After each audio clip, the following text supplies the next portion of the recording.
sujet de prolongation des droits, l'année blanche des intermittents du spectacle. Cette aide de mission, elle est pourrie. Elle dit tout et son contraire. Elle dit qu'on pourrait prolonger, mais en même temps, il faudrait faire attention à l'équité avec les autres chômeurs. Donc si c'est l'équité avec les autres chômeurs, ça veut dire une baisse des droits. Et puis, il faudrait quand même regarder avec, pour certains, les situations très disparates et autres. Mais pourtant, il y a une solution très simple. Il faut prendre une nouvelle prolongation, il faut l'étendre aux nouveaux entrants qui ont été oubliés de la première année blanche, tous les jeunes qui sont une génération sacrifiée jusqu'à présent, et il faut l'étendre à tous ceux qui sont concernés par la disponibilité de l'emploi, qui sont dans une situation de précarité et qui n'ont pas été couverts par l'activité partielle et qui sont même dans une dégradation des droits. C'est pourtant simple à faire. Et nous, ce qu'on a proposé, par exemple, pour les intermittents, c'est que de toute façon, il y aura des périodes d'impossibilité de travailler qui ne sont pas terminées. On voit très bien que plus d'un an après, on continue à ne pas pouvoir exercer notre métier, il y a des fermetures de salles. Donc, déjà, cette période-là doit être complètement neutralisée. Et un an après cette période, on peut revenir progressivement à la normale avec une période de reprise. C'est ce qui s'est dit dans la réunion. Donc, André Goron s'est voulu rassurant en disant qu'il s'agissait bien, en accord avec la ministre de la Culture, de prendre en compte toutes les propositions, notamment celle-là qui est la plus construite, puisque nous l'avons écrite depuis le mois d'avril. Donc, nous allons continuer à la défendre. Mais il n'y a aucune garantie.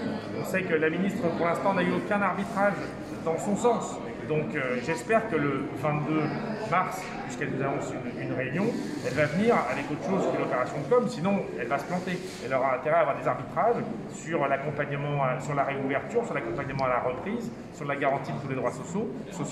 Donc la possibilité pour nous tous de travailler et la possibilité de pouvoir bénéficier de la protection sociale, sans oublier par exemple l'accès au congé maternité, qui est aussi un problème sur lequel on l'a alerté depuis au moins 3 mois. Qui c'est le ministre de la Culture alors? Parce qu'on entend que c'est Roselyne Bachelot, mais on pourrait se poser la question de savoir si c'est pas finalement et on sait très bien que dans le cadre de la présidence Macron, tout se décide à l'Élysée. Donc nous, on veut qu'il y ait des arbitrages au plus haut et qu'enfin, Roselyne Bachelot, qui a été nommée en disant qu'elle avait beaucoup plus d'entre-gens que son prédécesseur, elle obtienne quelque chose et qu'elle le demande déjà.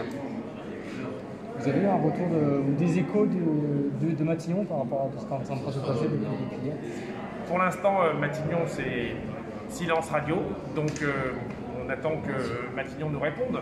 Mais bon, voilà, il faut comprendre que le Premier ministre soit très occupé, mais il a l'air de complètement oublier la culture. Et comme l'ont dit de nombreux intervenants depuis hier et depuis plusieurs semaines, la culture c'est essentiel.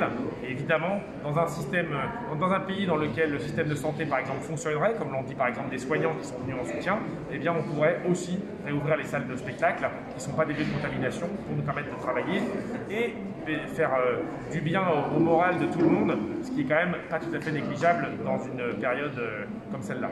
Merci beaucoup. J'ai une dernière petite question. Ouais. Comment vous allez organiser alors justement la prochaine nuit? Parce que ça va pas être simple. Oui, mais on va s'organiser parce que les gens ici sont déterminés, on va s'organiser parce qu'on trouve le moyen de dormir, et ce ne sera pas un grand hôtel très confortable, mais on a de quoi tenir pour quelques temps, et évidemment de quoi manger et de quoi respecter toutes les règles d'hygiène. Voilà. Est-ce que vous pouvez nous donner votre... Excusez-moi, c'est vraiment très urgent. Oui. Ouais.